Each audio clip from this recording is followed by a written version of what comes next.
Israel has intensified its anti-terror operation in Gaza following a failed ceasefire agreement proposed by Egypt. Both sides still claim their missile volley is solely in self-defense. A fresh series of targeted strikes targeting senior Hamas leaders, but it's the civilian death toll that has most noticeably climbed. 205 Palestinians now reported killed, the majority of them non-combatants. Israel sustained its first fatality just several hours after accepting the truce. A volunteer who had been helping the IDF was killed. These are the latest pictures released by Hamas, those red circles allegedly showing where their rockets hit Israeli targets.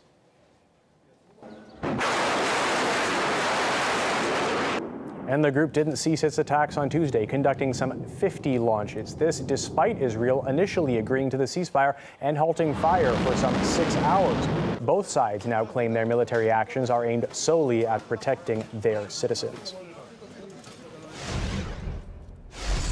I'm joined live now by Ilana Stein, deputy spokesperson for Israel's Foreign Affairs Ministry. Thank you very much for joining us. So, according to your figures, how many Palestinians have so far been killed in this operation? We don't have the numbers since the Palestinians are the ones who are giving out the numbers, but I don't think this is just a numbers game. What is happening here is the Palestinians, unfortunately, are also in Gaza, are also victims of this terror organization called the Hamas. They are using these people, they're going into their homes, they're using their homes as military combat unions, and then they fire from these places, they use their missiles there, and that's why these people are in danger, and we differentiate between the civilians and the terror organizations, but unfortunately Hamas thinks that this is okay to use their own people as human shields, unfortunately. Now, we have some of the figures there that the UN is citing. It's slightly more than 200 at this point. I believe it's 205 or 206 Palestinian deaths. How many Israeli casualties have been racked up so far?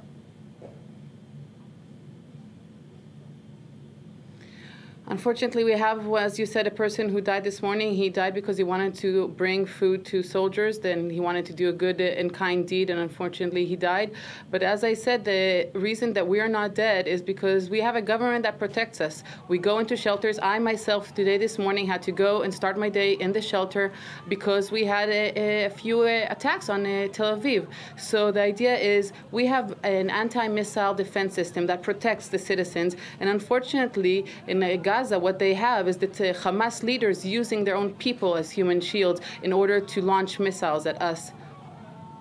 Now, not making any qualitative claims here, all deaths, especially civilian deaths, are tragic, of course. But in your case, Israel has the advantage, clearly, of having far more advanced weaponry, including, of course, the Iron Dome system, which has been effective in blocking rockets coming at Israel from Gaza. The Palestinians don't have this technology.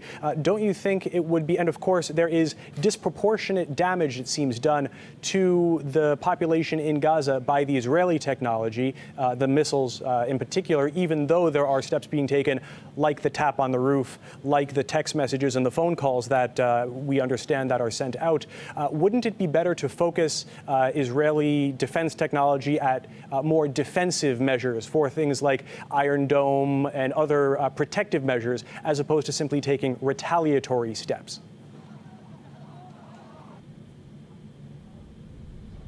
The retaliatory steps, as you call them, are not retaliatory. What they're doing is that they're aiming at the launchers, okay? If you need missiles to stop being launched at Israel, you need to stop the launchers. And that's what they're doing. They're taking care of the infrastructure of the terror organization, and what we're trying to do is to destroy that in order to protect our people. Unfortunately, the Hamas doesn't have that care in mind. That's why they don't have shelters. They allocated all of, as you said, we need to allocate your funds on defense. We do that. But unfortunately, Hamas doesn't. They don't care about that. They only care about destroying Israel. Just today, the spokesperson of Hamas said that all these stories about having a ceasefire for 10 years, they're just nonsense. They're just stories. He said there will not be a ceasefire and Israel will not be, we will not have peace and quiet. And he said the only reason when they will decide to have a ceasefire is so that they can regroup, get more missiles, get more weapons, so that they can launch more and more attacks on us until there will be no Israelis left here in the region at all. That, unfortunately, is their aim, to destroy us. Our aim is to keep our people safe. two very different aims. So you're right, it's not proportional. Our aims and goals are very, very different. But also, unfortunately, in doing so, your efforts have led to the deaths of children as well.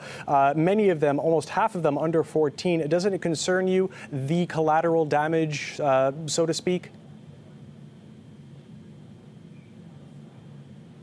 It concerns us very much, and I have to tell you, there have been many military operations that we decided not to go through because we saw that we might harm children. So this is something that concerns our military leaders every day, every second. They look at every scenario and they try to do the utmost to keep the citizens safe. So in a way, we have the Israeli government trying to keep both citizens safe on both sides. They're trying to protect our children by sending them to the shelters and by having Iron Dome, and they're trying to save the people in Gaza and their children by warning them beforehand so that they might leave their houses and not be in danger. The fact that the Hamas is cynically using them as human shields, that is very tragic. And believe me, the Israeli public also feels very badly about every death. And I hear these conversations.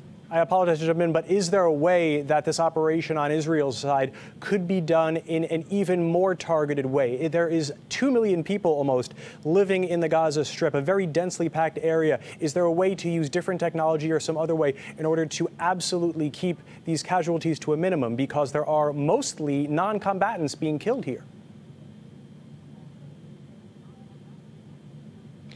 It's sad to talk this way, but this is very minimal. We have, as you said, we're a very strong army. Our army is so strong that, of course, it could do a lot of damage. But what they're trying to do is to do the damage only against terrorist leaders. And every once in a while, other things happen, and they're very, very unfortunate.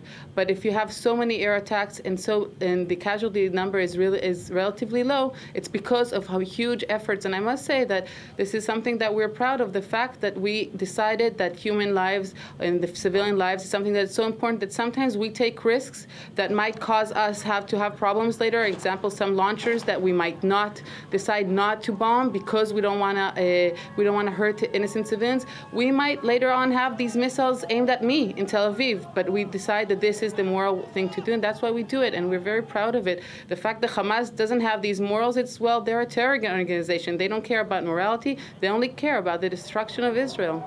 All right, Ilana Stein, spokesperson for Israel's Foreign Affairs Ministry. Appreciate your time.